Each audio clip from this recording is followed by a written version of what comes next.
الحمد لله رب العالمين والعاقبة للمتقين والصلاة والسلام على سيد الأنبياء والمرسلين محمد وعلى آله وصحبه أجمعين.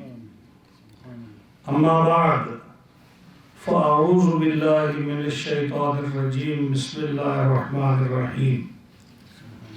حاميم والكتاب المبين إنا أنزلناه في ليلة مباركة إنا كنا منذرين فيها يفرق كل أمر حكيم أمرا من عندنا إنا كنا مرسلين رحمة من ربك إنه هو السميع العليم.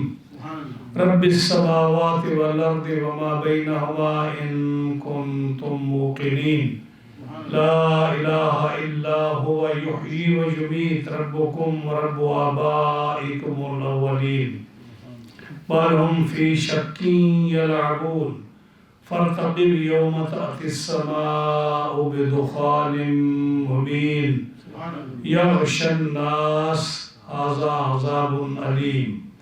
ربنا اكشف عنا العذاب إنا مؤمنون أنى لهم الذكرى وقد جاءهم رسول مبين ثم تولوا عنه وقالوا معلم مجنون. إنا كاشف العذاب قليلا إنكم عائدون يوم نبطش البطشة الكبرى إنا منتقمون. صدق الله مولانا العظيم وبلغنا رسوله النبي الكريم الأمين ونحن على ذلك لمن الشاهدين والشاكرين والحمد لله رب العالمين. مولاي صل وسلم دائما أبدا على حبيبك خير الخلق كلهم فإن من جودك الدنيا وذرتها ومن علومك علم اللوح والقلم يا أكرم الخلق ما لي من ألوذ به سواك عند حلول الحادث الأمم. يا رب بالمصطفى بلغ مقاصدنا واغفر لنا ما مضى يا واسع الكرم فاغفر لناشدها واغفر لقارئها سألتك الخير يا ذا الجود والكرم. ثم الرضا عن أبي بكر وعن عمر وعن علي وعن عثمان ذي الكرم. مولاي صل وسلم دائما أبدا على حبيبك خير الخلق كلهم. معززین حاضرین سامعین کرام، قرآن مجید فرقان حمید کی آج جو سورت شروع ہو رہی ہے یہ سورت دخان ہے اور اس کا نمبر جو ترتیب کے لحاظ سے ہے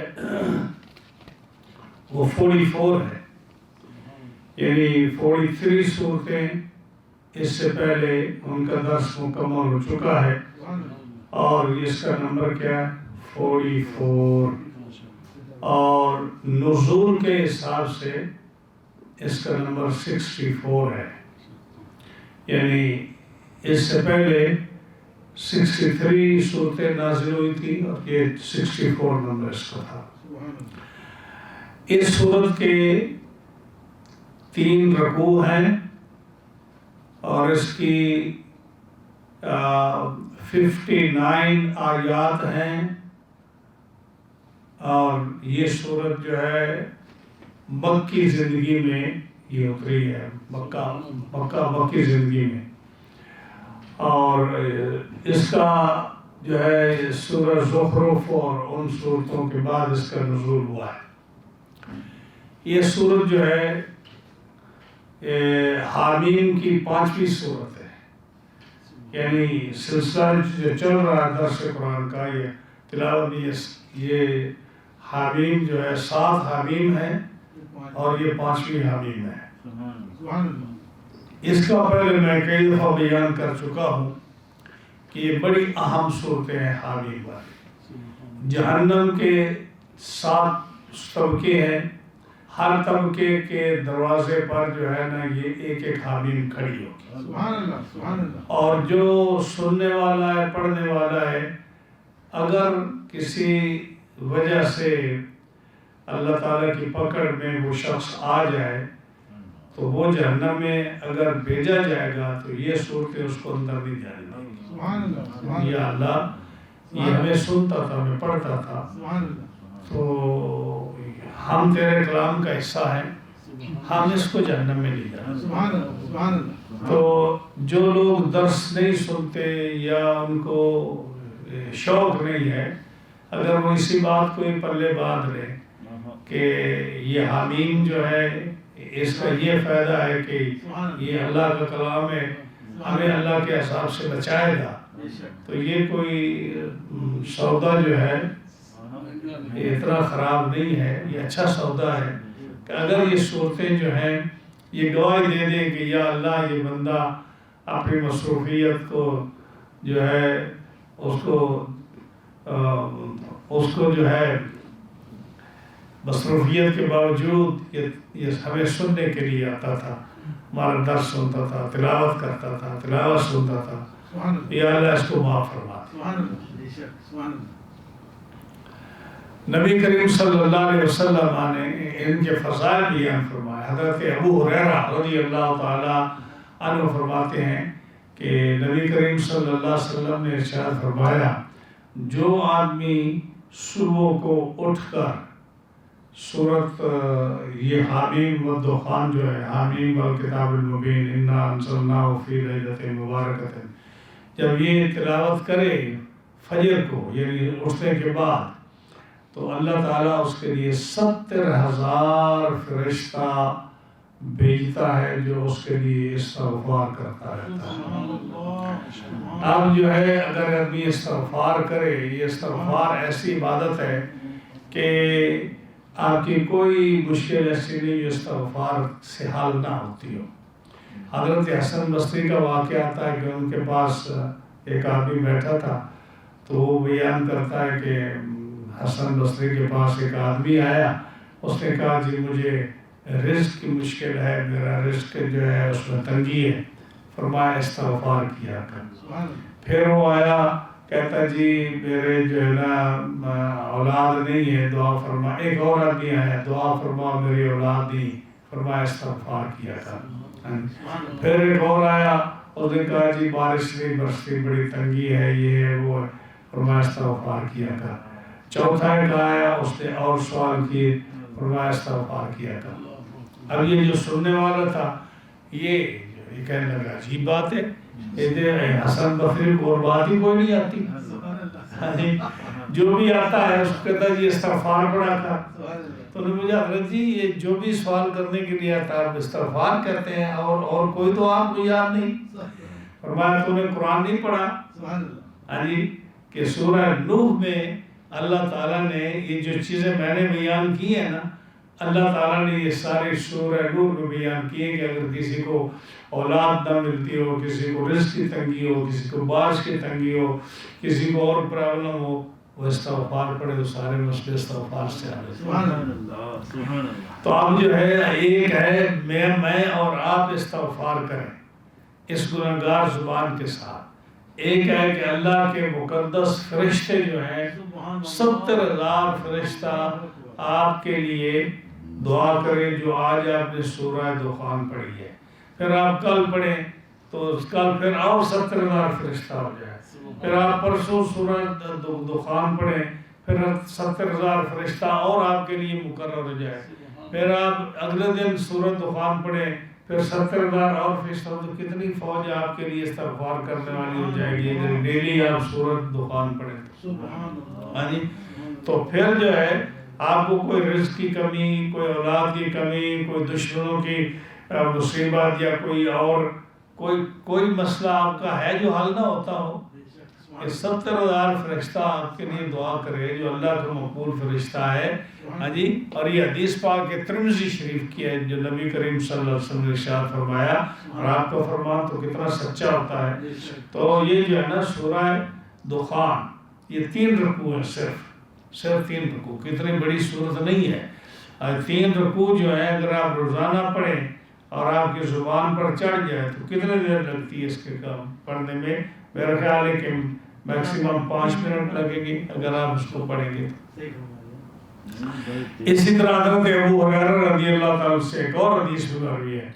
آپ فرماتے ہیں کہ جو شخص جمعے کی رات کو, جمعرات کو جو آدمی سورہ دخان پڑھے اس کی تلاوت کرے اس کی مغفرت کر دی جائے گی, وہ بخشا جائے گا, یعنی اللہ تعالیٰ اس کی بخشش فرماتے ہیں. اور عبداللہ بن عیسیٰ وہ روایت کرتے ہیں, وہ فرماتے ہیں کہ جو شخص جمعے کی شام کو یہ پڑھے گا, یعنی ہفتے اور جمعرات اور جمعے کی رات کو یہ پڑھے گا تو رات کو سوئے گا نا, صبح اٹھے گا تو گناہوں سے پاک صاف جاگے گا, یعنی اللہ تعالیٰ اس سے سارے گناہ معاف فرما دے. اب یہ دیکھیے کہ کتنی بڑی سعادت ہے, اللہ تعالیٰ کا کتنا فضل و کرم ہے کہ اگر انسان کا عقیدہ صحیح ہو, اس کی محبت ہو, قرآن مجید پڑھ سکتا ہو, پڑھتا ہو, اور وہ سورہ دخان جمعرات کو پڑھے 5 منٹ نہیں لگتے اس کو, اور اگر وہ پڑھ کر سوئے اور جو ہے ہر جمعرات کو تو صبح اٹھے تو سارے گناہوں سے پاک اور صاف, تو کتنی بڑی سعادت ہے اس کی. سبحان اللہ و بحمدہ سبحان اللہ العظیم. اب یہ سورہ دخان جو ہے یہ ایک ہمارا درس جو ہے بڑی بڑی صورتوں کا گزر چکا ہے. اب جو ہے بڑی صورتیں ساری ختم ہو گئی ہیں, اب یہاں سے چھوٹی صورتیں شروع ہو رہی ہیں. چھوٹی صورتوں کا کیا مطلب کہ اس صورت کے کتنے رکوع ہیں؟ 3. اگلی کے 4 رکوع ہیں, اس سے اگلی کے 4 رکوع ہیں. یعنی سورہ دخان کے بعد جو ہے 5 صورتیں ایسی ہیں, 5 صورتیں ایسی آئیں گی جن کے 4 رکوع. 5 صورتیں ایسی آئیں گی جن کے کہ سورہ جاسیہ ہے, سورہ احقاف ہے, سورہ محمد ہے, سورہ فتح ہے, سورہ حدید ہے جو واقعہ کے بعد آتی. بس یہ 5 صورتیں جو 4 رکوع ہیں. اور جو اس کے علاوہ جو ہے جو صورتیں ہیں جن کے 3 رکوع ہیں, یہ سورہ دخان ہے, اس کے 3 رکوع ہیں. آگے جو ہے سورۃ کاف آ رہی ہے, اس کے 2 رکوع ہیں.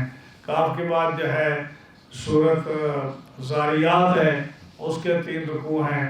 آگے سورہ قمر آئے گی, سورہ نجم آئے گی, سورۃ الرحمن آئے گی, واقعہ آئے گی, سورہ حشر آئے گی, سورہ مجادلہ آئے گی. ان کے 3 رکوع بس, اور پھر اس کے بعد 2 رکوع شروع ہو جائے, پھر 1 رکوع شروع ہو جائے. تو پھر جو ہے نا یعنی صورتیں بھی جلدی ختم ہوتی چلی جائیں گی. تو جو ہے یہ آپ لوگوں کی بھی بڑی ہمت ہے کہ پورا جنہوں نے قرآن مجید کا پورا درس سنا, بڑی ہمت ہے. اللہ تعالیٰ آپ کے نامہ اعمال میں پورے قرآن کا درس جو ہے یہ جو آپ سنتے ہیں, جو بیان کرتے ہیں, وہ آپ فرشتے لکھ رہے ہیں. ہاں جی. اور قیامت کے دن جب اللہ کی بارگاہ میں ہم حاضر ہوں گے تو جن آدمیوں نے جتنا بھی درس سنا ہے, یہ جو بھی سنتے ہیں, واعظ نصیحت سنتے ہیں, درس سنتے ہیں, پڑھتے ہیں, وہ اپنے نامہ اعمال کھول کر پڑھیں گے.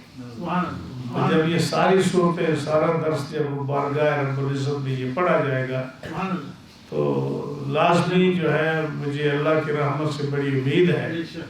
وہ بڑا غفور ہے, وہ بڑا تواب ہے, وہ بخشنے والا ہے. وہ تو اتنا کریم ہے, وہ فرماتا ہے کہ اگر تم گناہ نہیں نہ کرو گے تو میں ایک اور قوم پیدا کروں گا جو گناہ کرے گی, جن کو میں بخشوں گا. تم نیک بنتے ہو, تم گناہ نہیں کرتے تو میں بخشوں گا کس کو؟ یعنی اندازہ لگائیے اس کے غفار اور تواب ہونے کا کہ وہ کہتا ہے کہ اگر تم گناہ نہیں کرو گے تو میں بخشوں گا کس کو؟ تو میں ایک اور قوم پیدا کروں گا جو گناہ کرے گی تو میں اس کو گناہ بخشوں گا. تو اس کا یہ مطلب نہیں ہے کہ وہ ہمیں انکریج کر رہا ہے کہ تم گناہ ضرور کرو, میرا مطلب یہ کہ وہ فرماتا ہے کہ تم جو ہے نا انسان ہو تو انسان سے جتنا بھی وہ نیک ہو نا کوئی نہ کوئی گناہ تو اس سے ہو ہی جاتا ہے نا. ہاں جی یعنی جتنا بھی نیک انسان لے لو آپ پچھلی ہسٹری دیکھو نیک سے نیک بندے دیکھو اس سے کوئی نہ کوئی گناہ ہو رہا ہے. اور اگر گناہ نہیں بھی ہوا نا انبیاء کی ذات معصوم ہے لیکن آج رسول اللہ صلی اللہ علیہ وسلم کی حدیث میں سناؤں گا آپ کو کہ آپ جو ہے باوجود اس کے کہ آپ معصوم ہیں لیکن آپ نے کیسے الفاظ استعمال کی یا اللہ میرے گناہ معاف فرما دے. گناہ نہیں ہے لیکن اقرار کرنا گناہ کا. اللہ فرماتا ہے کہ میری مخلوق میرے سامنے اپنے گناہوں کا اظہار کر رہی ہے تو میں اس کو بخش دوں گا. تو جو ہے نا یہ اللہ تعالیٰ جو ہمارا رب ہے وہ بڑا غفور ہے لیکن وہ غفور اور غفار تب ہے جب ہم اس پر ایمان لا کر اس کا فرمائے ہوئے احکامات پر یقین کر کے عمل کر کے پھر اس سے بخشش مانگے. اور اگر ہم اس کو مانے ہی نہیں ایمان ہی نہ لائے اس پر یا اس کی جو ہے جو اس کے احکام اس نے نازل فرمائے ہیں ان کو ہم جو ہے ان پر ایمان ہی نہ رکھیں تو پھر وہ کیسے بخشش فرمائے گا. ایمان لانے کے بعد نیکی کرنے کے بعد پھر اپنے آپ کو گناہ گار تصور کر کے پھر اللہ کی بارگاہ میں دعا کریں. تو یہ سورہ جو ہے نا دخان. اب میں ایک بات اور آپ کو بتاؤں کہ مفسرین کا اختلاف ہے کہ اس دخان سے مراد کیا ہے. دخان کا معنی کیا ہے؟ دھواں. دخان کا معنی کیا ہے؟ اسموک دھواں. تو اس میں دو مفسرین کے اقوال ہیں جو مفسرین کا اس میں اختلاف ہے کہ اس سے مراد کیا ہے. ایک وہ دھواں ہے جو رسول اللہ صلی اللہ علیہ وسلم کے زمانے میں ہوا اور ایک وہ دھواں ہے جو قیامت کی نشانی میں سے نشانی ہے. تو حضرت عبداللہ بن مسعود کی جب روایت پڑھیں تو حضرت عبداللہ بن مسعود کی روایت یہ ہے کہ جب کافروں نے نبی کریم صلی اللہ علیہ وسلم کی بات کو نہ مانا اور انہوں نے آپ کی جو تبلیغ ہے اس کا انکار کیا آپ کی دعوت کا انکار کیا قرآن ماننے سے انکار کیا اور کہا کہ یہ قرآن جو ہے اللہ کا کلام نہیں ہے یہ آپ کسی سے سیکھ کر آتے ہیں اور جو ہے نا یہ آپ ہمیں سناتے ہیں لوگوں کا کلام ہے آپ کا کلام بنا ہوا نہیں ہے اور آپ علیہ باللہ مجنون ہیں دیوانے ہیں استغفر اللہ. تو جب اس کی باتیں کرتے اور بار بار انکار کرتے تو نبی کریم علیہ السلام جب ان سے تنگ آ گئے اور نا امید ہو گئے ان سے کہ یہ بڑے تنگ کرتے ہیں گستاخی کرتے ہیں اسلام نہیں لاتے ایمان نہیں لاتے تو آپ نے ان کو سبق سکھانے کے لیے آپ رحمت للعالمین ہونے کے باوجود اتنے تنگ آ گئے ان سے کہ آپ نے فرمایا یا اللہ جیسے یوسف علیہ السلام کے زمانے میں کات پڑا تھا نا ایسا کات بھیج اور میری مدد فرما تاکہ ان کی گردن میں جو سریا ہے نا پڑا ہوا وہ ٹھیک ہو جائے.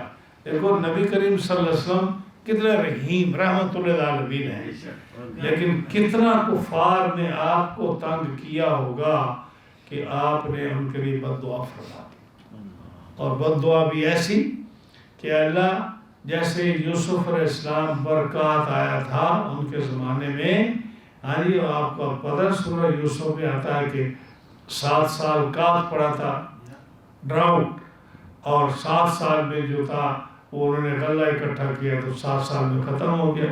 یہاں تک کہ ایسے حالت ہو گئی کہ لوگوں نے اپنے آپ کو بیچ دیا اپنے سامان کو بیچ دیا گھروں کو بیچ دیا زمین کو بیچ دیا جانوروں کو بیچ دیا اپنے بچوں کو بیچ دیا خود اپنے آپ کو بیچ دیا. حضرت یوسف علیہ السلام سب کے مالک ہو گئے تو اتنے تنگ ہو گئے تھے تو آپ نے بددعا کی یا اللہ میری مدد فرما ان کافروں پر اتنا سخت قحط بھیج کہ ان کے جو ہے نا اکڑ وہ ختم ہو جائے ان کو جو ہے نا یاد آ جائے کہ انہوں نے کیا کیا ہے.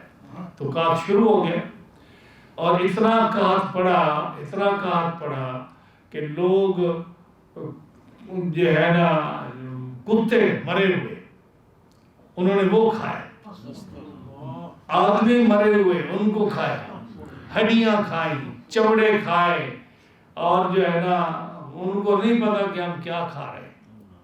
یہاں تک کہ روایت آتی ہے کہ ایک شخص کے پاؤں کے نیچے کوئی چیز آئی تو اس کو نہیں پتا کہ یہ کیا چیز ہے، وہ اس کو اٹھا کر وہ بھی کھائے۔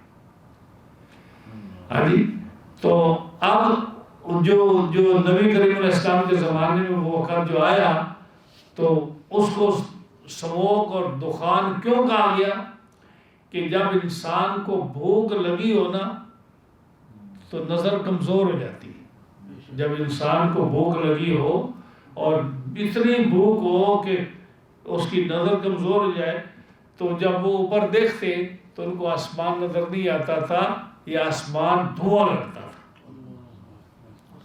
تو یہ وجہ ہے اس سورت کے نام سورت دخان رکھنے کی۔ یعنی یہ عبداللہ بن مسعود کی تفسیر ہے کہ یہ وہ اتنے بھوکے ہو گئے، اتنی ان کے اندر تنگی آ گئی کہ وہ جب نظر اٹھا کر آسمان کی طرف دیکھتے تو آسمان نظر نہیں آتا تھا، ان کو دھواں نظر آتا، یعنی نظر کی کمزوری بھوک کی وجہ سے یہ حالت ان کی ہو گئی، اس لیے اس سورت کا نام سورہ دخان پڑا۔ اور پھر جو ہے ابو سفیان حضور کا کتنا بڑا دشمن تھا، جو ہر جنگ جس نے لڑی آپ کے ساتھ، وہ آیا اور کہنے لگا یا رسول اللہ صلی اللہ علیہ وسلم، آپ کا قبیلہ قریش اور مضر جو ہے، مضر قبیلے سے جو آپ کا قبیلہ ہے یہ کتنی تنگی میں ہے، آپ کے قریش کتنے تنگی میں ہیں، یا رسول اللہ ان کے لیے دعا فرمائیے تاکہ یہ قحط سے آرام پا جائیں اور بارش برسے اور قحط ختم ہو جائے، ڈراؤٹ ختم ہو جائے، بھوک ختم ہو جائے، آپ کا قبیلہ سفر کر رہا۔ تو نبی کریم علیہ السلام نے جب ان کی حالت دیکھی پھر آپ نے دعا فرمائی تو بارش ہوئی۔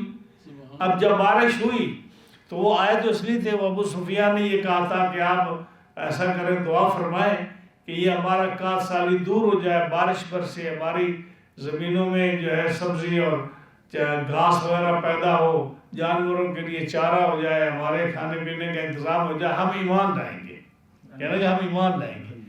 تو اللہ تعالیٰ نے اسی آگے جو ہے جو آیات آ رہی ہیں تو رب نے فرمایا کہ تم ایمان کیا لاؤ گے، ایمان تو تم نہیں لاؤ گے، لیکن یہ کہ ہم آپ کی یہ جو ہے گزارش وہ مان لیتے ہیں، ہم عذاب بھوک جو ہے یا قحط سالی ختم کر دیتے ہیں، لیکن ہمیں پتہ ہے کہ تم ایمان نہیں لاؤ گے، تم ایمان، کیونکہ جس نے پیدا کیا اس کو تو پتہ ہے کہ انہوں نے کیا کرنا ہے۔ فرمایا تم ایمان نہیں لاؤ گے، ہمیں پتہ ہے، لیکن ہم انا کاشف العذاب، ہم تمہارا عذاب دور کر دیتے ہیں، تکلیف دور کر دیتے ہیں، لیکن تم ایمان نہیں لاؤ گے۔ لیکن یاد رکھو ایمان نہیں لاؤ گے تو ابھی تو ہم تمہاری قحط سالی دور کر کے تکلیف دور کر دیں گے، لیکن ایک دن آئے گا یوم نبطش البطشۃ الکبریٰ، جب ہمارا سخت عذاب آئے گا نا پھر وہ ہم دور نہیں کریں گے آپ سے، یہ بھی فرما دیا۔ تو یہ تفسیر جو ہے نا یہ کس کی ہے؟ عبداللہ بن مسعود رضی اللہ تعالیٰ عنہ۔ اور دوسری تفسیر جو ہے وہ حضرت عبداللہ بن عباس کی رضی اللہ تعالیٰ عنہ۔ وہ کیا فرماتے ہیں؟ وہ فرماتے ہیں کہ ایک دفعہ جو تھا نبی کریم علیہ السلام تشریف لائے تو آپ نے اوپر چبارے سے اوپر سے دیکھا تو صحابہ گفتگو کر رہے تھے کسی بات پہ، تو آپ نے پوچھا کس پہ گفتگو کر رہے ہیں؟ انہوں نے کہا جی ہم جو ہے نا قیامت کے بارے میں گفتگو کر رہے ہیں۔ تو آپ نے فرمایا کہ قیامت اس وقت تک نہیں آئے گی جب تک کہ 10 نشانیاں اس کی پوری نہ ہو جائیں،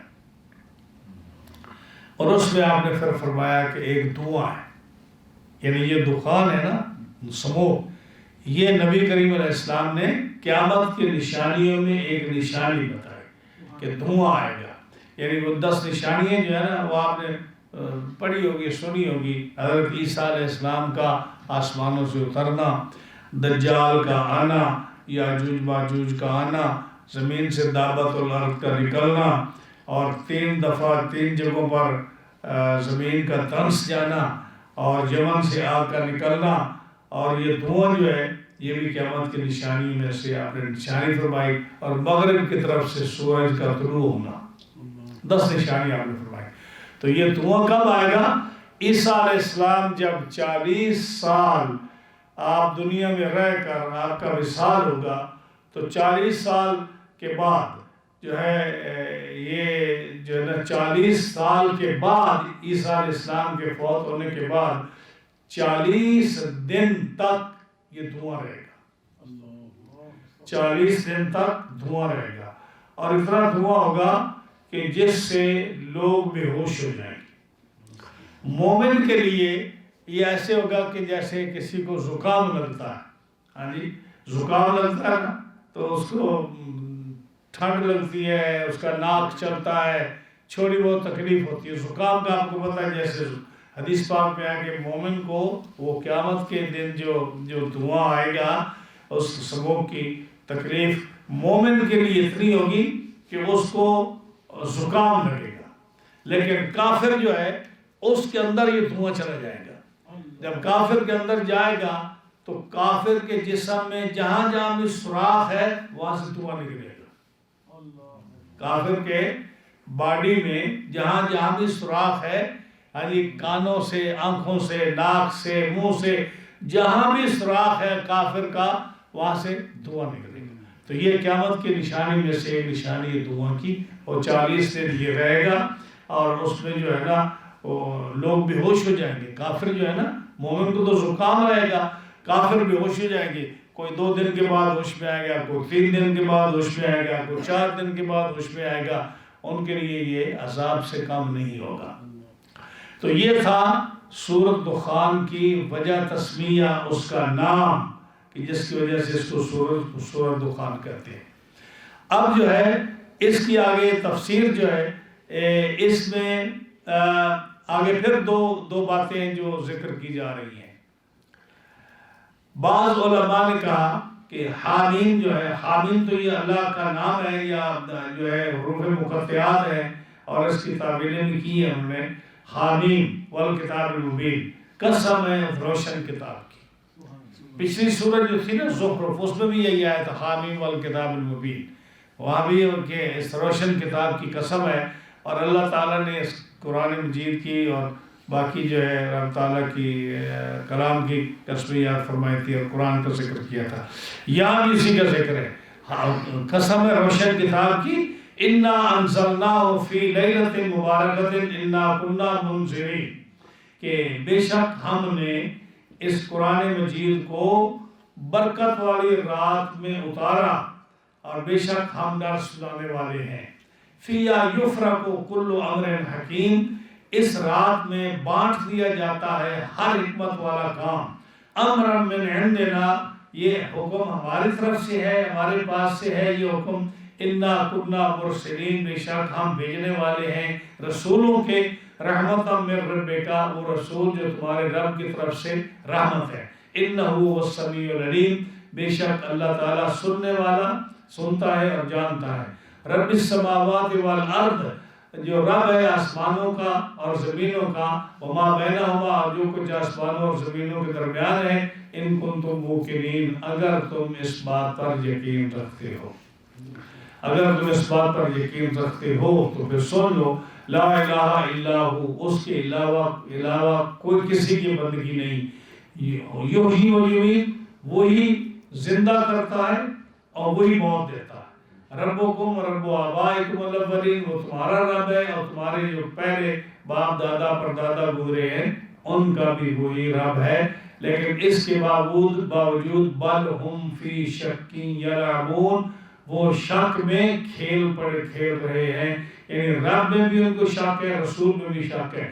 رب میں شک کیا ہے کہ وہ کہتے ہیں ایک رب ہے یا 2 رب ہے، یا فرشتے جو ہے خدا کی بیٹیاں ہیں، یا یہ معبود جو ہے باطل، یہ بت یہ اس کے ہیلپر ہیں، تو یہ بھی شک ہے نا اس کو کہ اللہ نہیں کر سکتا تو یہ اس کی ہیلپ کرتے ہیں، یا اللہ کی بیٹیاں ہیں تو فرمایا بل ہم فی شک یلعبون، رب میں بھی شک کرتے ہیں، رسول میں بھی شک کرتے ہیں۔ کبھی کہتے ہیں یہ شاعر ہے، کبھی کہتے ہیں یہ مجنون ہے علیاذ باللہ، کبھی کہتے ہیں یہ ساحر ہے، کبھی کہتے ہیں کہ جو ہے ان کو پتہ نہیں، اور کبھی کہتے ہیں کسی سیکھ کر آتے ہیں، طرح طرح کی باتیں کرتے ہیں۔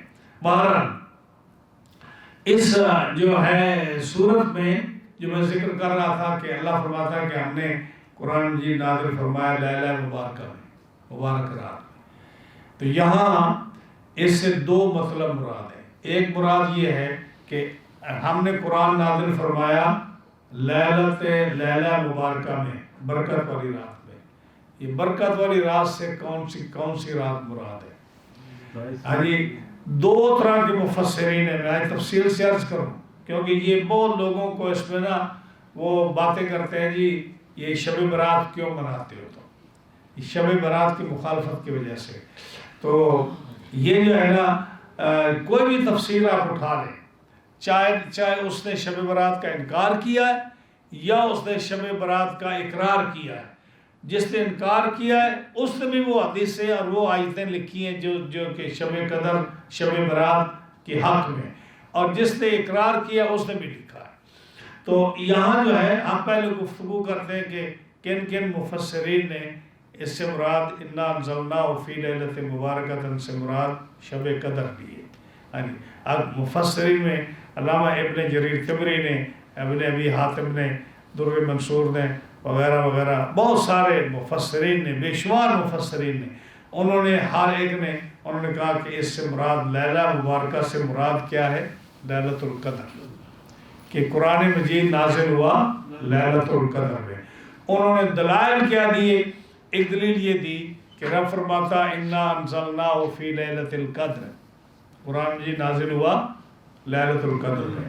پھر دوسرے مقام پہ اللہ نے فرمایا شہر رمضان الذی انزل فیہ القرآن، کہ قرآن مجید نازل ہوا رمضان مبارک میں.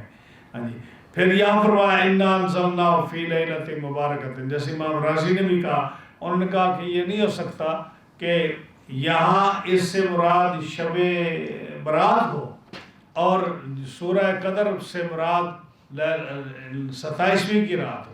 تو ایک مقام پہ قرآن کچھ کہے، دوسرے مقام پر کچھ کہے، تو یہ ٹھیک نہیں ہے. ان کی دلیل یہ ہے، انہوں نے کہا کہ انا انزلناہ فی لیلۃ مبارکۃ ہو یا انا انزلناہ فی لیلۃ القدر ہو، دونوں سے مراد لیلۃ القدر ہے. یہ ان کی دلیل ہے، بڑی مضبوط دلیل ہے.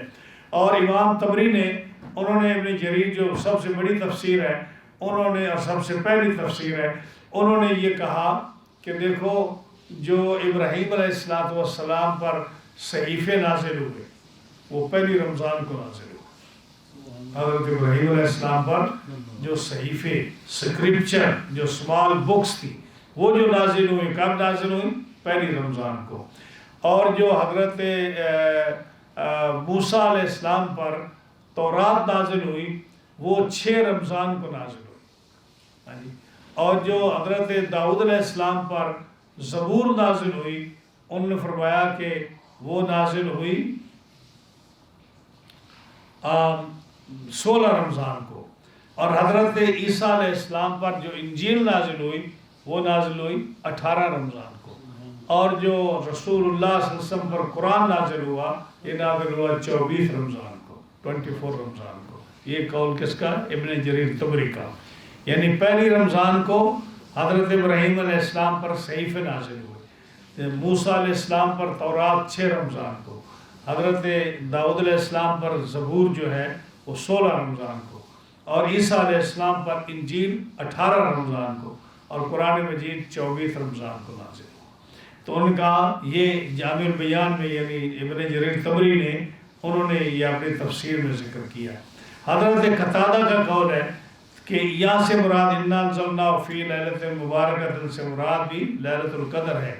اور اس لیے کہ وہ فرماتے ہیں کہ اس کا مطلب یہ ہے کہ انزل ینزل انزالا فهو منزل، یہ جو ہے نا باب افعال کا صیغہ ہے. اور ایک ہے نزل ینزل تنزیلا، تنزیل من رب العالمین بھی قرآن میں آتا ہے، تنزیل من رب العالمین. انا انزلناہ فی لیلۃ القدر یا انا انزلناہ فی لیلۃ مبارکۃ کے لفظ بھی آتا ہے. تو انزل ینزل کا مطلب ہوتا ہے کسی چیز کا اکٹھا اتارنا، اور نزل ینزل تنزیلا کا مطلب ہوتا ہے تھوڑا تھوڑا کر کے اتارنا. تو وہ کہتے ہیں کہ قرآن مجید جب نازل ہوا تو لوح محفوظ سے پہلے آسمان تک جو نازل ہوا یہ لیلۃ القدر میں نازل ہوا، کیونکہ فرمایا انا انزلناہ فی لیلۃ القدر. اس کا مطلب یہ اکٹھے نازل ہونے کو انزل ینزل کا صیغہ استعمال ہوتا ہے، یعنی اکٹھا نازل ہونا. اور جب تھوڑا تھوڑا نازل ہو تو اس کو کہتے ہیں تنزیل من رب العالمین، تنزیل نزل ینزل تنزیلا، ضرورت کے مطابق تھوڑا تھوڑا تھوڑا تھوڑا نازل ہونا۔ تو انہوں نے کہا کہ یہ جو ہے نا تطبیق دی، بڑی شاندار تطبیق دی۔ انہوں نے کہا کہ جو قرآن مجید نازل ہوا ہے لوح محفوظ سے پہلے آسمان تک وہ پورا قرآن مجید نازل ہوا، جیسے فرمایا شہر رمضان الذی انزل فیہ القرآن، رمضان میں پورا قرآن جو نازل ہوا وہ لوح محفوظ سے پہلے آسمان تک نازل ہوا۔ ہاں جی، اور اس کے بعد جو ہے 20 سال میں جو قرآن نازل ہوا وہ تھوڑا تھوڑا کر کے، وہ 27ویں کو نازل نہیں ہوا، وہ تھوڑا تھوڑا کر کے رسول اللہ صلی اللہ علیہ وسلم کے سینہ مبارک پر نازل ہوتا رہا۔ اب اس میں جو ہے میں نے 20 کہا نا، اس لیے کہ بعض علماء نے کہا کہ جی انہوں نے لفظ استعمال کیا 23 سال، بعض نے استعمال کیا 22 سال 6 مہینے، بعض نے استعمال کیا 23 سال 6 مہینے، بعض نے استعمال کیا 20 سال۔ تو یہ جو ہے نا اب یہ اس میں پھر آگے تفصیل ہے، اس میں جائیں گے تو پھر وقت اور زیادہ لگے گا۔ اصل میں جو قرآن مجید نازل ہوا وہ پورے 23 نہیں ہے، پورے 23 نہیں ہے۔ اور جب پہلی وحی نازل ہوئی پہلی وحی نازل ہوئی اقرأ بسم ربک الذی خلق، یہ 5 آیتیں نازل ہوئی سب سے پہلے۔ اقرأ بسم ربک الذی خلق، خلق الانسان من علق، اقرأ وربک الاکرم الذی علم بالقلم ما لم علم الانسان ما لم یعلم، یہ 5 آیات نازل ہوئیں۔ اس کے بعد 3 سال وحی نہیں آئی، جو 3 سال وحی نہیں آئی، جب 3 سال وحی نہیں آئی 3 سال کے بعد جب شروع ہوئی تو کتنے سال ہو گئے؟ 20 سال ہو گئے نا، ہاں جی۔ تو اس لیے انہوں نے 20 سال لکھا، 20 سال جو ہے 20 سال میں نازل ہو، 3 سال تو وہی نہیں آئی، وہ حضرت اسرافیل علیہ السلام آتے رہے، جبریل نہیں اسرافیل علیہ السلام آتے رہے، اور جو ہے اس لیے 20 سال کا لفظ آتا ہے۔ تو جنہوں نے 23 سال لکھے انہوں نے پہلی وحی کو ملا کر 23 سال بنا دی، ہاں جی۔ اور جو 6 مہینے آپ کو پتہ، میں نے ایک دفعہ کہا تھا کہ 6 مہینے آپ کو خواب آتے تھے، تو وہ خواب جو ہے اگر اس کو مائنس کرے اس سے تو 22 سال 6 مہینے ہو گئے یا 23 سال 6 مہینے ہو گئے۔ اس وجہ سے یہ علماء میں 22 سال 23 سال 22 سال 6 مہینے 23 سال 6 مہینے یہ 20 سال کا یہ اقوال اس وجہ سے ہے۔ بہرحال اس سے ہماری غرض نہیں ہے، ہم یہ کہتے ہیں کہ قرآن مجید جو ہے یہ نازل ہوا پورا لوح محفوظ سے پہلے آسمان تک، پورا قرآن نازل ہوا اور اس کے بعد تھوڑا تھوڑا کر کے نازل ہوتا رہا۔ تو اس سے مراد وہ کیا کہتے ہیں کہ لیلۃ القدر ہے، 15 شعبان نہیں ہے۔ اس صورت میں اور سورۃ قدر میں لیلہ مبارکہ سے اور لیلۃ القدر سے مراد کیا ہے؟ لیلۃ القدر، 15 شعبان نہیں ہے۔ اور جو ہے حضرت ابن عباس رضی اللہ تعالیٰ عنہ ان کا ایک قول ہے، آپ فرماتے ہیں کہ اس جہاں سے لیلہ مبارکہ سے مراد بھی لیلۃ القدر ہے۔ وہ دلیل کیا دیتے ہیں؟ علماء ہیں، محدث ہیں، مفسر ہیں، صحابہ ہیں، اپنے اپنے دلائل دیتے ہیں۔ وہ دلائل دے کہ دیکھو یہاں بھی اللہ فرماتا ہے کہ اس رات کو ہم نے قرآن نازل کیا، انا انزلناہ فی لیلۃ مبارکۃ، اور ادھر بھی سورہ قدر میں فرمایا انا انزلناہ فی لیلۃ القدر، سیم الفاظ ہے۔ پھر یہاں فرمایا کہ فیہا یفرق کل امر حکیم امرا من عندنا، ہاں جی، اور وہاں فرمایا تنزل الملائکۃ فیہا والروح، آگے کیا ہے؟ تنزل الملائکۃ والروح فیہا، آگے بإذن ربہم من کل امر، من کل امر، بإذن ربہم من کل امر ہے نا، وہاں بھی فرمایا بإذن ربہم من کل امر، اور یہاں بھی فرمایا امرا من عندنا۔ تو یہاں بھی وہی الفاظ ہیں، وہاں بھی وہی الفاظ ہیں۔ تو جب وہاں بھی فرشتہ اتر رہا ہے، یہاں بھی فرشتہ اتر رہا ہے، وہاں بھی اللہ کے حکم سے آ رہا ہے، یہاں بھی، تو قرآن مجید کی یہ آیات تطبیق کرتی ہیں کہ مراد اس سے لیلۃ القدر ہے۔ یہ حضرت عبداللہ بن عباس رضی اللہ تعالیٰ عنہ کا یہ قول ہے۔ تو یہ تو تھا کہ جو لوگ محدثین کہتے ہیں، مفسرین کہتے ہیں کہ شب قرآن جی نازل ہوا اس میں لیلۃ القدر میں، نہ کہ 15 شعبان میں۔ اور جو لوگ کہتے ہیں کہ اس سے مراد جو ہے وہ کیا ہے، 15 شعبان ہے، تو وہ کہتے ہیں کہ آپ کتنی احادیث دیکھ لیں، جیسے امام بہقی نے شعب الایمان میں اور دیگر احادیث کی کتابوں میں بہت ساری احادیث انہوں نے 15 شعبان کی فضیلت میں بیان کی ہیں۔ علامہ جلال الدین سیوطی رحمۃ اللہ علیہ نے اپنی کتاب جمع الجوامع میں اور جو ہے تفسیر در منصور میں اور دیگر تفاسیر میں انہوں نے بے شمار احادیث اس کی شان میں آپ نے اس صورت کے ریفرنس کے طور پر آپ نے وہ ساری حدیثیں اور پورے واقعات بے شمار بڑا لمبا چوڑا انہوں نے بھی ذکر کیا 15 شعبان کا۔ اور اس کے علاوہ جو ہے تفسیر ساوی ہے، تفسیر جو ہے قرطبی ہے، اور جو دیگر تفاسیر ہیں اردو، عربی، فارسی، سب لوگوں نے 15 شعبان کا ذکر کیا ہے۔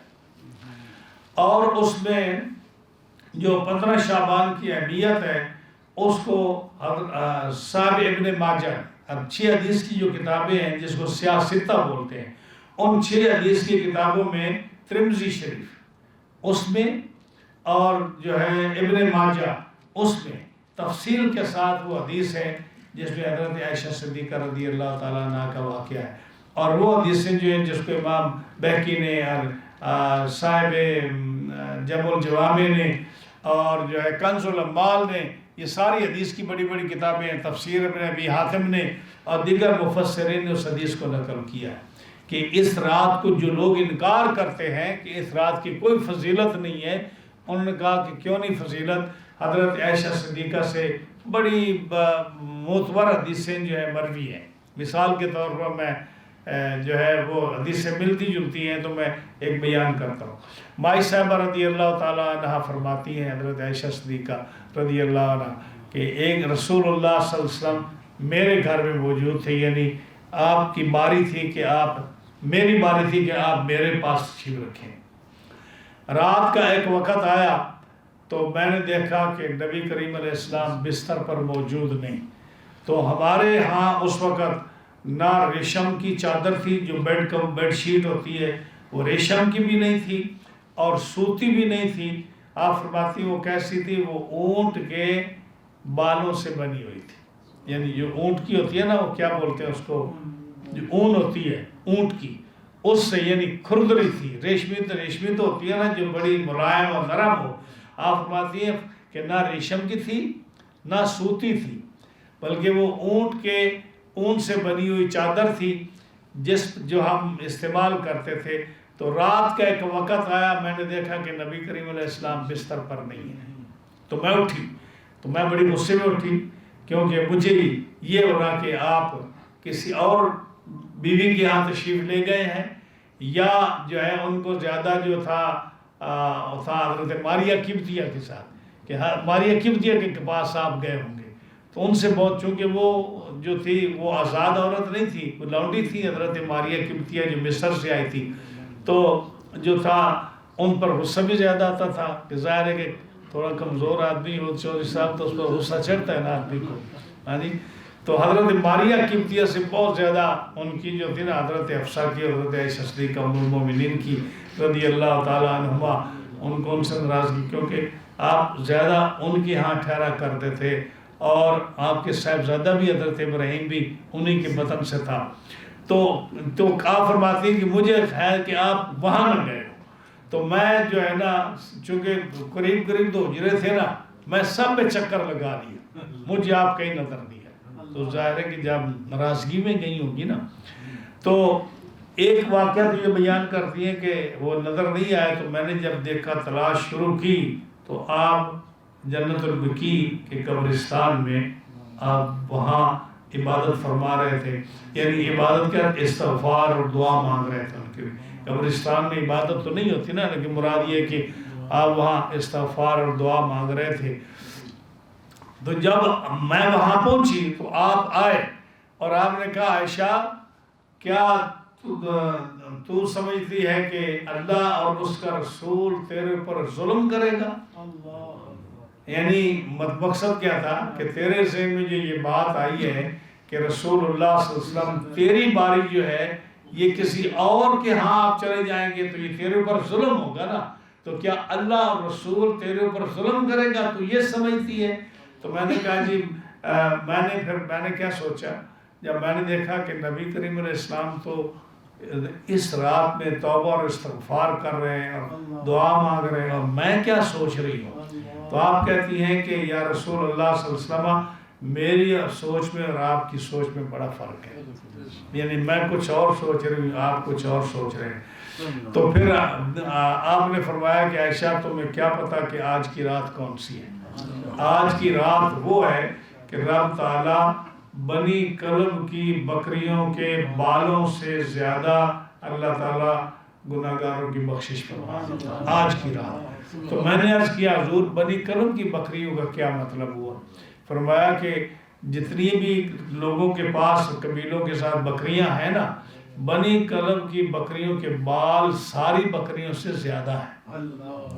یعنی بعض بکریاں ہوتی ہیں نا جن کے بال زیادہ ہوتے ہیں، تو بنی کلب کی ایک تو 3 وجہ ہیں، علماء نے لکھا ہے۔ ایک تو بنی کلب کا قبیلہ بڑا ہے، سارے قبیلوں سے بڑا قبیلہ، اور دوسرا کہ ان قبیلوں کے پاس بکریاں سب سے زیادہ ہیں، اور تیسری بات ان کی بال زیادہ ہے۔ تو اس لیے مثال آپ نے دی کہ قبیلہ بھی بڑا ہو، بکریاں بھی زیادہ ہوں، بال بھی زیادہ ہوں، تو مقصد کیا ہے کہ اللہ تعالیٰ کی بخشش کو اس طرح دکھانا ہے لوگوں کو کہ اللہ تعالیٰ اتنا کریم ہے، اتنا غفور ہے کہ جو سب سے زیادہ اچھی مثال ہم دے سکتے ہیں وہ یہ ہے کہ بنی کلب کی بکریوں کے بالوں سے زیادہ رب تعالیٰ بندوں کی بخشش فرما دیتا ہے۔ آپ کا کہنے کا مقصد یہ تھا۔ اور اسی طرح اور حدیث آتی ہے، ایک آتی ہے کہ وہ بھی حضرت عائشہ صدیقہ سے ہے، فرماتے ہیں کہ جب میں نے دیکھا نا کہ آپ بستر پر نہیں ہیں تو میں نے تلاش شروع کی، تو اچانک جو ہے مجھے کوئی آواز نظر نہ آئی، لیکن ظاہر ہے کہ اس وقت نہ بجلی یعنی نہ کمکمیں نہ یہ لائٹیں کچھ بھی نہیں ہوتا تھا، اندھیرا ہی تھا۔ تو میں جب تلاش میں نکلی تو میرا پیر لگا حضور کے جسم میں تر پر، اور آپ جو تھے آپ سجدے کی حالت میں تھے۔ تو سجدے کی حالت میں تو مجھے محسوس ہوا کہ میں کیا سوچ رہی ہوں اور حضور صلی اللہ علیہ وسلم عبادت فرما رہے ہیں اور آپ دعا مانگ رہے ہیں۔ وہ دعا جو ہے اس حدیث کی کتاب میں، اس تفسیر میں وہ حدیث موجود ہے۔ آپ کے الفاظ جو ہیں کہ یا اللہ میرے گناہ معاف فرما دے، مجھے بخشش فرما دے میری، یعنی آپ نے عاجزی اور انکساری کی انتہا کر دی آپ نے، کہ آپ نے اپنے گناہوں کو رب کی بارگاہ میں پیش کیا، عاجزی اور انکساری کی۔ اور حضرت مائی صاحبہ فرماتی ہیں کہ جب میں نے دیکھا کہ آپ اتنی عاجزی انکساری سے قد کر رہے ہیں، آپ کے پیر مبارک جو ہے اس پر ورم آ گیا ہے، سوج آ گئی، تو میں نے آپ کے پاؤں کو دبانا شروع کر دیا کہ آپ کے پیر مبارک پر سوج آ گئی۔ جب میں نے پاؤں کو دبانا شروع کیا تو میں نے کہا حضور آپ تو اللہ تعالیٰ نے تو آپ کے صدقے سے اگلوں پچھلوں کے گناہ معاف فرما دیے، آپ کے تو گناہ ہیں نہیں، معصوم ہیں، آپ کیوں ایسی بات کرتے ہیں، کیوں اتنی تکلیف اٹھاتے ہیں؟ تو آپ نے فرمایا کہ اے عائشہ کیا میں اللہ کا شکر گزار بندہ نہ بنوں؟ یعنی جب وہ مجھے اتنی نعمتیں دیتا ہے تو مجھے چاہیے کہ میں اس کی اور بھی زیادہ عبادت کروں۔ تو وہ رات بھی کون سی تھی؟ وہ 15 شعبان کی تھی۔ تو نبی کریم علیہ السلام کی ایک اور حدیث ہے، آپ نے فرمایا 4 راتیں جو ہے نا وہ بڑی اہم ہیں جن میں عبادت بہت قبول ہوتی ہے، جن میں فرمایا کہ وہ عید کی راتیں ہیں، عید الفطر کی، عید الاضحیٰ کی رات ہے، اور یہ 15 شعبان کی رات ہے، اور پھر عرفہ کی رات ہے، 9 ذی الحجہ کی رات ہے۔ تو یہ یعنی اللہ کے دنوں میں اور راتوں میں یہ جو دن ہو گئے نا یا راتیں ہو گئی، ظرف زمان ہو گئے، اور کعبہ اللہ مسجد نبی ظرف مکان ہو گئے۔ یعنی ظرف زمان ظرف مکان کا مطلب یہ ہے کہ کچھ جگہیں ہیں جو متبرک ہیں، وہ کون سی ہیں؟ حرم شریف ہو گیا، مدینہ منورہ ہو گیا، مکہ معظمہ ہو گیا، بیت المقدس شریف ہو گیا، یا مساجد ہوگی جیسے یہ مسجد ہے۔ تو یہ جو ہے نا یہ ظرف مکان ہے، یعنی کچھ جگہیں ہیں جو دوسری جگہوں سے افضل ہیں، کچھ ظرف زمان ہیں کہ کچھ اوقات ہیں جو باقی وقتوں سے افضل ہیں، جیسے رمضان کا مہینہ ہے دوسرے مہینوں سے افضل ہے، عید کی رات ہے وہ دوسری راتوں سے افضل ہے، عرفے کا دن ہے وہ جو ہے باقی دنوں سے افضل ہے، عرفے کی رات ہے وہ باقی راتوں سے افضل ہے، میلاد شریف کی رات ہے وہ باقی راتوں سے افضل ہے، جس میں علماء نے لکھا کہ اگر قرآن مجید جس رات کو نازل ہو اس کو کیا کہا قرآن نے؟ لیلہ مبارکہ۔ جس رات قرآن نازل ہو وہ کون سی رات ہے؟ لیلہ مبارکہ یا لیلۃ القدر۔ اور جس رات کو قرآن والا آ جائے، ہاں جی، جس رات کو قرآن والا آ جائے، یہ تو عقل میں سمجھ میں آتی ہے نا بات کہ قرآن لیلۃ القدر یا لیلہ مبارکہ کیوں افضل ہے کہ اس رات کو قرآن ملا، اور جس رات کو صاحب قرآن ملا اس رات کی کیا شان ہے۔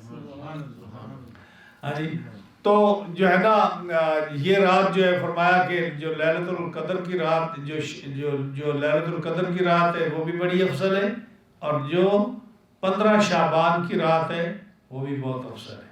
تو جو لوگ اس کا انکار کرتے ہیں میں کہتا ہوں کہ وہ جان بوجھ کر ہٹ دھرمی اور جہالت کرتے کہ جب ساری تفسیریں، یہ دیکھیں یہ تفسیر میرے پاس ہے حضرت اس کی کیا نام ہے علامہ جلال الدین سیوطی رحمۃ اللہ علیہ، اس کے اندر وہ ساری حدیث سے انہوں نے جمع کی ہیں حضور صلی اللہ علیہ وسلم کی اس رات کی، حضرت علی کی وہ حدیث جس میں فرمایا کہ جب لیلۃ النصف من شعبان آئے، 15 شعبان آئے تو فرمایا کہ قوموا لیلہا، رات کو کھڑے ہو کر عبادت کرو، وصوموا نہارہا، اور دن کو روزہ رکھو۔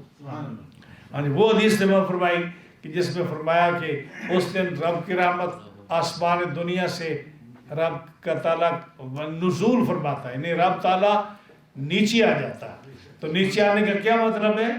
جیسے اس کی شان کے لائق ہے، ایسے نہیں ہوتا جیسے ہم سیڑھیوں سے اترتے ہیں۔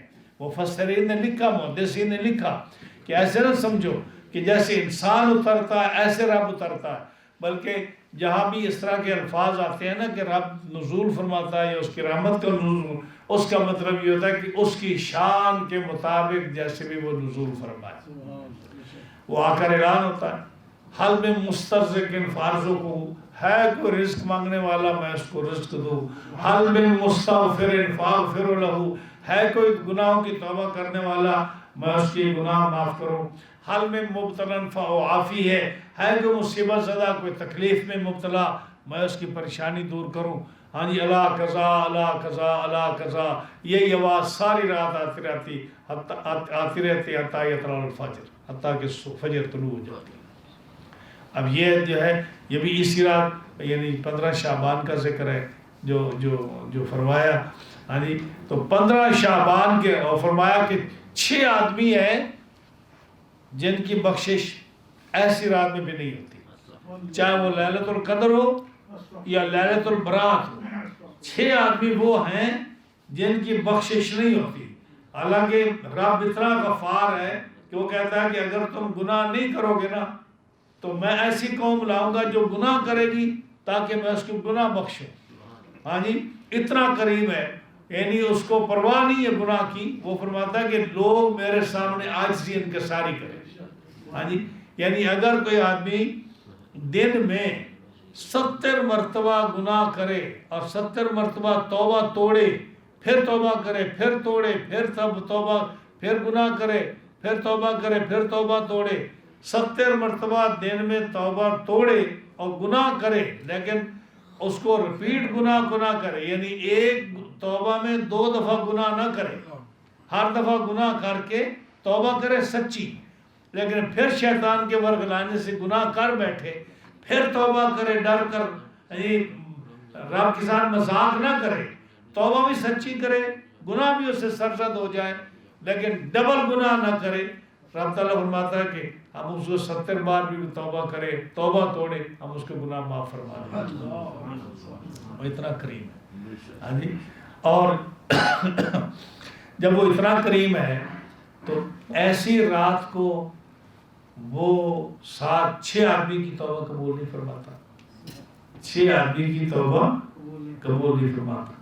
ان میں وہ 6 قوم میں سے کون کون ہے؟ ایک وہ ہے جو ماں باپ کا نافرمان، ماں باپ کا نافرمان ہے نا، ماں باپ ناراض ہے اس سے، تو وہ اس رات کو بھی اگر توبہ کرے، عبادت کرے، نہ اس کی توبہ قبول نہ اس کی عبادت قبول۔ یہ ماں باپ کی خدمت ایسی اہم ہے۔ ماں باپ کی فرمایا کہ یہ تیرے دو دروازے ہیں، یہ ماں باپ جو ہے نا، یہ جو جنت کے بھی دروازے ہیں، جہنم کے بھی دروازے ہیں۔ یہ تیری مرضی ہے کہ تو ان دروازوں کو جنت کی طرف کھولنا چاہتا ہے یا جہنم کی طرف کھولنا چاہتا ہے۔ اگر ان کو راضی کرے گا دونوں کو تو یہ تیرے جنت کے دروازے اس کھولیں گے، اور اگر ناراض کرے گا تو جہنم کے دروازے کھولیں گے۔ اور واقعہ نبی کریم علیہ السلام کی حدیث کا ترغیب میں حدیث کی کتاب میں آتا ہے کہ صحابی رسول ہے، شکایت آئی حضور کے پاس کہ وہ فوت ہو رہا ہے اور کلمہ پڑھنے کی کوشش کرتا ہے، کلمہ زبان سے نہیں نکلتا۔ آپ نے فرمایا صحابہ کو، حضرت بلال کو اور دیگر صحابہ کو چلو وہاں پہنچے تو دیکھا کہ وہ کوشش کرتا کلمہ پڑھنے کے لیے، کلمہ زبان پر نہیں آتا۔ صحابی رسول ہے، اس سے بڑھ کر بھی کوئی درجہ ہو سکتا ہے کہ صحابی رسول ہے کلمہ نہیں پڑھ سکتا۔ آپ نے فرمایا اس کے کوئی ریلیٹیو ہے؟ جی اس کی ماں ہے۔ فرمایا بلاؤ اس کو۔ ماں آ گئی۔ فرمایا مائی تیرا بیٹا کیسا تھا؟ جی بڑا نیک تھا، بڑا نمازی تھا، بڑا روزے رکھنے والا تھا، بڑا پرہیزگار تھا، بہت عبادت کرنے والا تھا، بڑے وظیفے پڑھنے والا تھا، قرآن کی تلاوت کرنے والا تھا۔ تو فرمایا کہ تیرے ساتھ اس کا کیسا سلوک تھا؟ جی میں اسے راضی نہیں ہوں، میں اسے راضی نہیں ہوں۔ کیوں؟ کہ وہ بیوی کی بات مانتا تھا، میری نہیں مانتا تھا۔ صاف الفاظ آتے ہیں، کہتا کہ وہ بیوی کی بات مانتا تھا اور میری بات ٹھکرا دیتا تھا، اس لیے میں اس سے ناراض ہوں۔ بس آپ نے یہ نہیں فرمایا کہ تو غلط ہے یہ تو صحیح ہے۔ فرمایا پھر بلال جاؤ جنگل سے لکڑیاں اکٹھی کر کے لاؤ، خوش لکڑیاں لے آؤ۔ حضور لکڑی کیوں منگوا رہے ہیں؟ فرمایا تیرے بیٹے کو جلاؤں گا، میں آگ جلاؤں گا اور تیرے بیٹے کو اس میں پھینکوں گا تاکہ وہ جل جائے۔ یا رسول اللہ صلی اللہ علیہ وسلم، میں اپنی آنکھوں کے سامنے اپنے بیٹے کو اس طرح آگ میں جلاؤں؟ میں تو یہ نہیں ہونے دوں گی۔ فرمایا جہنم کی آگ کا اندازہ ہے کہ وہ کتنی سخت ہے؟ اس آگ سے 70 گنا زیادہ ہے، وہاں جلنے دیتی ہے اور یہاں تو نہیں جلنے دیتی۔ تیرا بیٹا وہاں جلے گا اگر تو معاف نہیں کرے گی۔ کہتی میں اس کو معاف کرتی ہوں، میں سارے گناہ اس کے معاف کر دیے، ساری غلطیاں معاف کر دی۔ ادھر معاف کی، ادھر اس کی زبان پر لا الہ الا اللہ محمد رسول اللہ۔ تو جو ماں باپ کا نافرمان ہے، چاہے ماں باپ غلطی پر ہوں یا صحیح پر ہوں، لیکن وہ ماں باپ کو ناراض کرتا ہے، راضی نہیں کرتا اس کو، لیکن وہ گستاخ ہے اسی طرح، وہ ایسی رات میں بھی اس کی عبادت نہیں۔ اسی طرح جن چیزوں کو ہم معمولی سمجھتے ہیں، جو شخص جو ہے لوگوں کے لیے جو ہے جو دل میں کھوٹ رکھتا ہے، حسد رکھتا ہے، یعنی یہ فلاں جو ہے نا اس کے حالات کیوں اچھے ہیں، ہاں یار اس کا بزنس بھی تباہ نہیں ہوتا، ہاں یہ ہر روز چمکتا جا رہا ہے، ایک مقام پہ مکان لیے جا رہا ہے، یہ اتنی اچھی اچھی گاڑیاں رکھتا ہے، دیکھو کپڑے ہر روز نہ کام کرتا ہے نہ کچھ ہے، اور یہ بڑے اس کو تو دن ہی پیسے پھر گئے۔ یہ جو حسد ہے نا، یہ میں صحیح بتا رہا ہوں، یہ 27ویں کی رات شب برات کو عبادت قبول نہیں ہے۔ ہاں جی، حضرت انس سے روایت ہے، فرمایا نبی کریم علیہ السلام نے فرمایا، حضرت انس کہتے ہیں آپ نے فرمایا ابھی 3 دن جو ہے نا آپ کے پاس ایک آدمی آئے گا جو جنتی ہے، جنتی نے دیکھنا نا اس ٹائم، وہ 3 دن اگلے 3 دن وہ آدمی صبح آیا کرے گا، اس ٹائم آیا کرے گا۔ ہم سارے اب شوق تو ہوتا ہے نا جنتی آدمی کو دیکھنے کی، جنتی آدمی دیکھنے کا بڑا شوق ہوتا ہے۔ بیٹھے صحابہ، ایک آ گیا سادہ سا بندہ آ گیا، اس نے وضو کیا آ کر نماز سادگی کے ساتھ پڑھی تو چلا گیا. فرمایا یہ شخص تھا. 2-3 دن وہ آتا رہا جو آپ روزانہ کہتے آج آئے گا آج آئے گا، پھر وہی آتا اسی ایک بار جو سادہ ساتھ بھی تھا. حضرت عبداللہ بن عمر بن عاص رضی اللہ تعالیٰ عنہ، انہوں نے ان کو ایک کتاب میں نے پڑھا کہ وہ خود اس کے گھر گئے رہنے کے لیے. آج میں نے پڑھا مطالعے میں کہ حضرت عبداللہ بن عمر نے اس کو کہا کہ تو میرے پاس 3 دن مہمان رہے تاکہ اس کو دیکھوں. اصل میں رہا نا میں خدمت کرنا چاہتا ہوں مہمان کی، تو مجھے مہمان ملتا نہیں ہے، تو میرے پاس آ جا. تو دیکھنا یہ چاہتا تھا کہ اس کے اندر کون سا کمال ہے کہ آپ نے فرمایا یہ جنتی ہے. 3 دن رکھا. وہ اسی طرح رات کو سوئے، نماز پڑھ دے، ہاں جی، نہ روزہ نہ تسبیحاں نہ ذکر نہ اذکار نہ لمبے چوڑے جو ہوتے ہیں وظائف ہوتے ہیں، ہاں جی، نہ تسبیح نہ تعلیل نہ کوئی جلی نہ کوئی ذکر نہ فکر، بس سادہ نماز پڑھ دے. اور جو ہے اسی طرح تیسرے دن جب جانے لگا تو آپ نے پوچھا کہ یار کیا وجہ ہے تیرے اندر، کون سی خصوصیت ہے کہ میں نے تو 3 دن تمہیں مہمان رکھا کہ تو اس سے کوئی نئی بات سیکھوں، لیکن تو اسی طرح ہی ہے، ہماری طرح ہی رہتا ہے سادہ، کیا وجہ کیا ہے کہ تمہیں حضور نے یہ فرمایا؟ فرمایا مجھے تو کوئی پتہ نہیں، میں تو ایسا ہی جیسے آپ دیکھ رہے ہو. اچھا السلام علیکم. السلام. جب دروازے پر پہنچا نا پھر واپس آ. کہتا کہ ایک بات میں یاد آ گئی مجھے، کیا کہ میرا دل ہر مسلمان کے بارے میں صاف ہے. میرا دل ہر مسلمان کے بارے میں صاف ہے. کسی مسلمان کو اچھی حالت دیکھ پھر بھی خوش ہوتا ہوں، کسی کی فیملی خوشحال ہو تو پھر بھی خوش ہوتا ہوں، اگر کسی کا بزنس اچھا ہے تو پھر بھی خوش ہوتا ہوں، کوئی خالی پھرتا ہے تو پھر بھی خوش ہوتا ہوں، کوئی محنت کرتا ہے تو پھر بھی خوش ہوتا ہوں. میں کسی کے بارے میں اپنے دل میں غبار نہیں رکھتا. تو یہ جو ہے نا بذات خود میرے دوستوں بھائیوں، یہ بذات خود بہت بڑی عبادت ہے، بہت بڑی نیکی ہے. اسی طرح تیسرا بندہ جس کی عبادت اس رات کو بھی قبول نہیں، لیلۃ القدر یا لیلہ مبارکہ میں، جو شرابی جس کی عادت ہو، یہ نہیں کوئی ایک آدھ دفعہ پیے جو، یعنی جس کی عادت ہو. ایک ہے کہ کسی سے ایک آدھ بار غلطی ہو جائے اور پھر توبہ کر لے، جو غلطی کرنے کے بعد سچی توبہ کر لے تو وہ تو توبہ نصوحہ ہوئی کہ میں آئندہ یہ گناہ نہیں کروں گا، وہ تو رب معاف فرما دیتا ہے اپنے فضل سے. لیکن جو آدمی اس کو تماشا بنا لے، یعنی شرابی بن جائے، اس کی عبادت بھی قبول نہیں. اسی طرح جو زنا کی عادت جس کی ہو جائے، اس کو بھی جو ہے اس رات کی عبادت قبول نہیں. تو 6 آدمی ہیں، مشرک اور جو فحشہ عورت ہے، پراسٹیٹیوٹ یا مرد یا عورت، اس کی عبادت بھی قبول نہیں اس رات کو. تو یہ ہے رات جس کے بارے میں ابن ماجہ کی حدیث ہیں، ترمذی شریف کی حدیث ہیں، بہقی شریف کی حدیث ہیں، شعب الایمان کی حدیث ہیں، ہاں جی، کنز العمار شریف کی حدیثیں ہیں، بے شمار ایسی کتابیں ہیں جن کے اندر یہ چیز ہے. اسی طرح حضرت عبداللہ بن عمر بن عاص رضی اللہ تعالیٰ عنہما، انہوں نے پوچھا یا رسول اللہ صلی اللہ علیہ وسلم افضل شخص کون ہے؟ بیٹھے لوگ، افضل کون ہے یا رسول اللہ صلی اللہ علیہ وسلم، افضل کون ہے؟ آپ نے فرمایا افضل وہ ہے جس کی زبان صادق ہو اور دل محموم ہو. زبان صادق ہو، دل محموم ہو. عرض کی حضور زبان صادق کی تو سمجھ آ گئی کہ جو سچی بات کرے، جو اس کے دل میں ہو وہی اس کی زبان پر ہو، جھوٹ نہ بولے، یہ تو پتہ چل گیا. لیکن دل محموم کا کیا مطلب ہے؟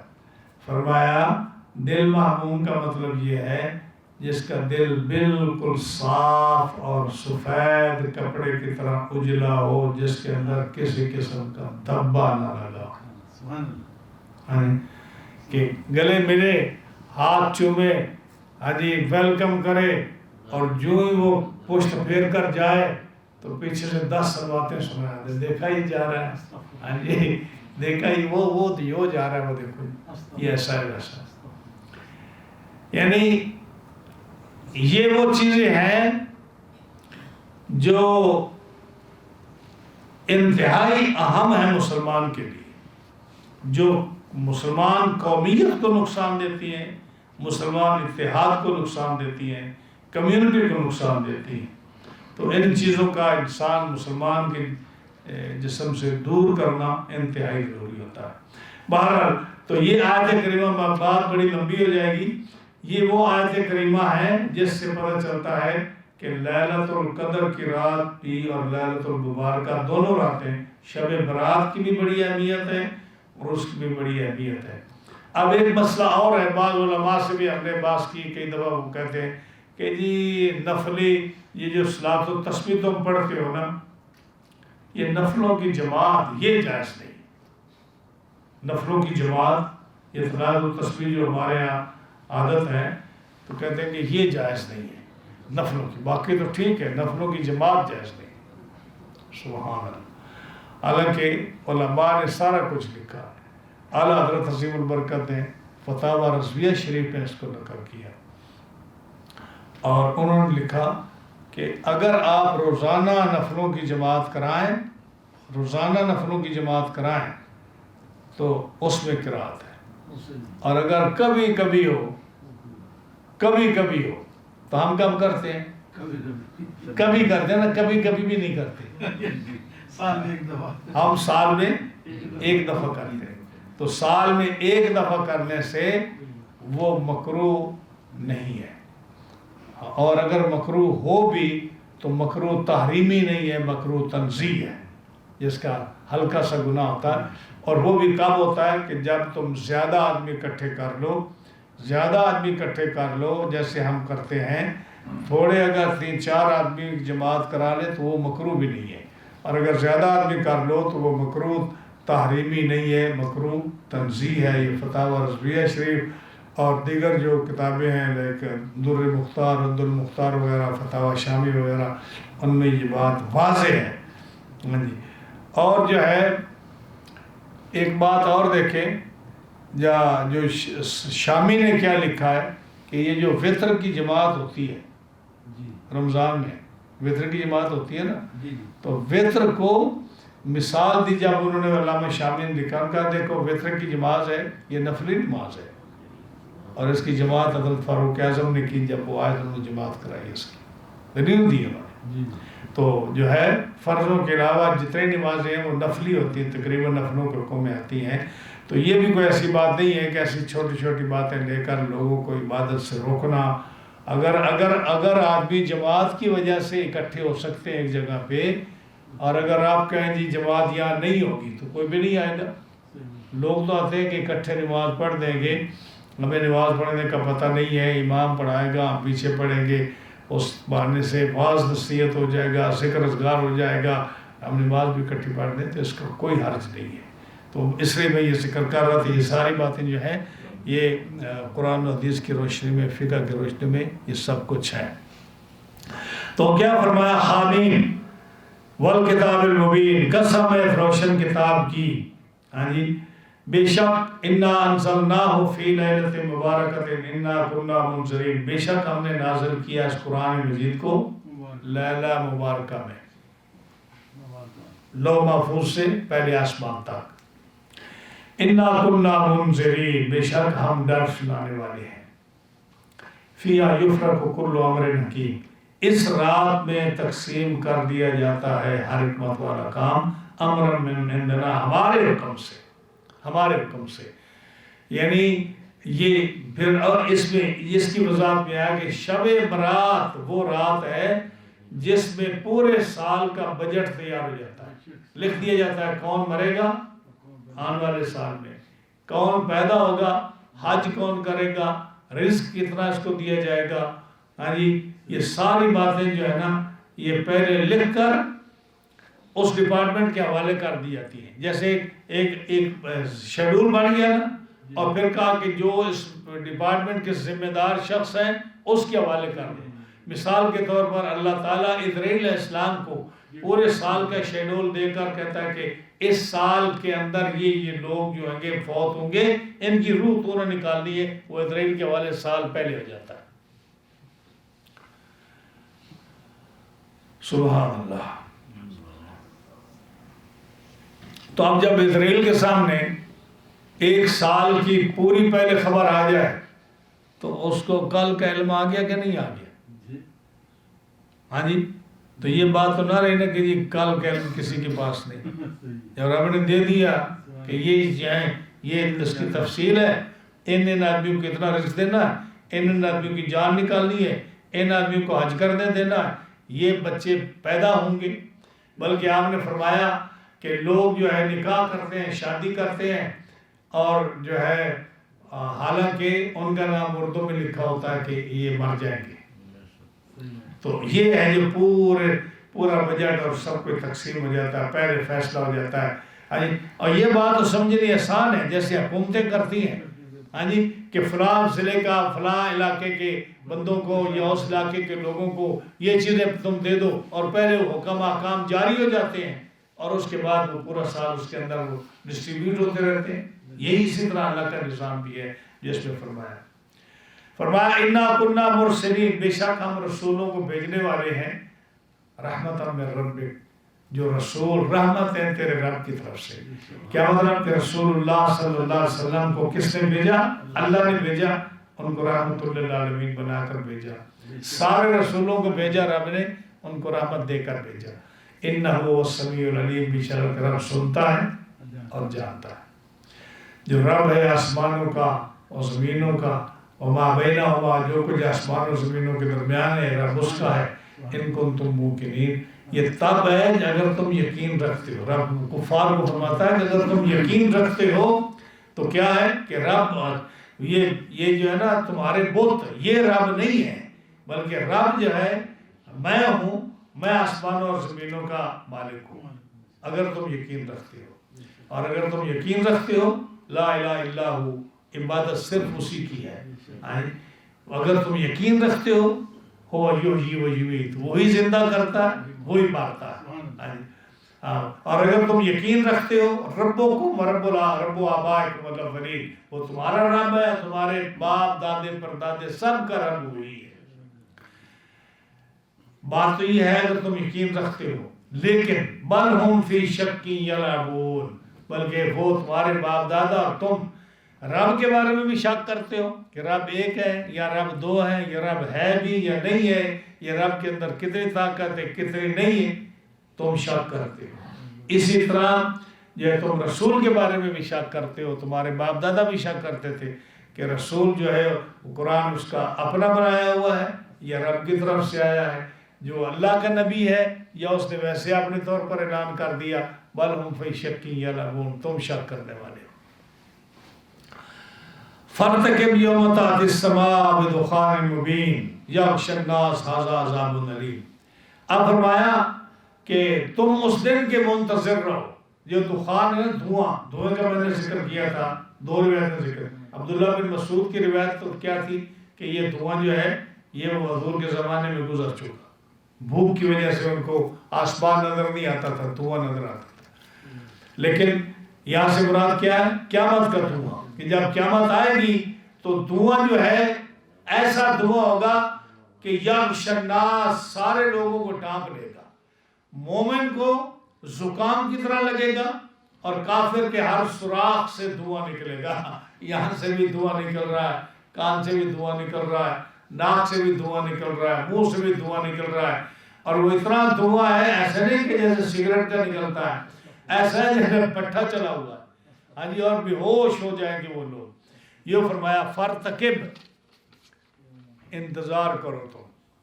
کس دن کا؟ یوما، اس دن کا، تأتی السماء، جب آسمان بدخان مبین، آسمان ایک ظاہر دھوئیں سے بھر جائے گا. ہاں جی. یغشی الناس، لوگوں کو ڈھانپ لے گا، یعنی دھواں ان کو ڈھانپ لے گا. 40 دن لوگ جو ہے 40 دن وہ بے ہوش رہیں گے، کوئی 2 دن، کوئی 3 دن، کوئی 4 دن وہ بے ہوش رہیں گے کافر. ھذا عذاب علیم، یہ ان کے لیے عذاب، بڑا دردناک عذاب ہوگا. اور پھر وہ کیا کہیں؟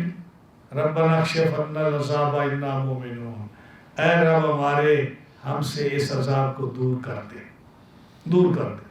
اگر تو وہ عذاب ہے جو دنیا میں پہلے آ چکا ہے حضور کے زمانے میں، کہ جب آپ سے کہا ابو سفیان نے کہ یا رسول اللہ یہ آپ کا قبیلہ ہے بھوک سے مر رہا ہے، آپ دعا فرمائیے بارش ہو جائے. تو اللہ نے فرمایا میرے محبوب نے دعا کی اور عذاب دور ہو گیا. یہ ربنا اکشف، تم نے کہا اے رب ہمارے ہم سے عذاب دور کر دے، ہم ایمان لائیں گے. لیکن رب نے کیا فرمایا؟ انا لہم الذکریٰ، یہ جو تم کہہ رہے ہو کہ ہم ایمان لائیں گے، یہ تم ایمان کہاں سے لاؤ گے؟ وَقَدْ جَاءَهُمْ رَسُولٌ مُبِينٌ، تمہارے پاس تمہارے کتنے عظیم رسول آئے، پہلے بھی آئے، یہ بڑا رسول آیا اور تم ایمان نہیں لائے. اجی ثم تولوا عنہ، جب تم ٹھیک ہو جاؤ گے نا، پیٹ پھیر کے تم چلے جاؤ گے. وَقَالُوا مُعَلَّمٌ مَجْنُونَ، اور کیا کہو گے؟ یہ دیوانہ آدمی ہے، علیہ باللہ، یہ قرآن اس کا اپنا نہیں ہے، یہ کہیں سے سیکھ کر آتا ہے اور ہمیں بے وقوف بتاتا ہے. تو یہ رب تعالیٰ ان کی ساری حقیقت ظاہر کر رہا ہے. فرمایا ابھی تو ہم نے تمہارا عذاب دور کر دیا نا، انا کاشف العذاب قلیلا، ہم نے تمہارا کچھ دنوں کے لیے عذاب ہم نے کم کر دیا. انکم عائدون، لیکن تم وہی حرکت کرو گے جو تم پہلے کر رہے تھے. اور جب تم وہ کرو گے پھر یاد رکھو یوم نبطش البطشۃ الکبریٰ انا منتقمون، پھر جس دن ہم تم بڑی پکڑ پکڑیں گے، بڑا عذاب ہم تمہیں دیں گے کہ جب تم ہمیں دھوکہ دیتے ہو اور ایسی باتیں کرتے ہو کہ جھوٹ بولتے ہو ہمارے سامنے، تو ہم بڑی پکڑ پکڑیں گے، بڑا عذاب دیں گے. انا منتقمون، اس لیے کہ ہم بدلہ لینے والے ہیں، ہم بدلہ لے سکتے ہیں، بدلہ لینے والے ہیں. تو یہ جو تھی 16 آیات کریمہ تھی اس درس میں جو ہم نے بیان کیے، پہلی سے لے کر 16 آیات کریمہ آج کے درس میں 59 ہیں. انشاءاللہ اس کے 3-4 درس ہوں گے یہ سورت ختم ہو جائے گی. تو اس کی خاص نشانی کیا ہے؟ جمعرات کو کوشش کرو سورۃ دخان پڑھنے کی، ہر جمعرات کو کوشش کرو کہ آپ پڑھو، اور اگر ہو سکے تو فجر کی نماز کے بعد یہ پڑھو. ہاں جی، تو آپ پڑھیں گے، مجھ پر نہیں پڑھی جاتی، میں تو بے عمل آدمی ہوں، آپ پڑھیں گے تو مجھے بھی اس کا ثواب ہو. تو آپ سورۃ دخان جو فجر کی نماز کے بعد پڑھ دیں، 3 رکوع ہیں، یا جمعرات کو مغرب کے بعد پڑھ دیں تو بڑا ثواب ہے اس کا. اللہ تعالیٰ آپ کو جزائے خیر عطا فرمائے. اور بڑا اللہ کا شکر ہے کہ یہ 44 شروع ہو گئی اور جو ہے حامی میں ختم ہوتی جا رہی ہیں. اور مجھے ہوپ ہے کہ جب تک یہ درس پورا ختم نہیں ہوگا نا، اللہ مجھے صحت دے گا آپ کی دعا سے انشاءاللہ. رب تعالیٰ کرم فرمائے اس کے کلام کی برکت سے اور سرکار دو عالم علیہ السلام کے دین کی برکت سے کہ ہم جیسے بھی ہیں گناہگار، جب اس کے دین کا ذکر کرتے ہیں، آپ کو کچھ بات اور قوم کو سمجھاتے سکھاتے ہیں، کوئی تو بات رب تعالیٰ کو ہماری پسند آئے گی، رب مہربانی فرمائے گا. جزاکم اللہ واحسن الجزا.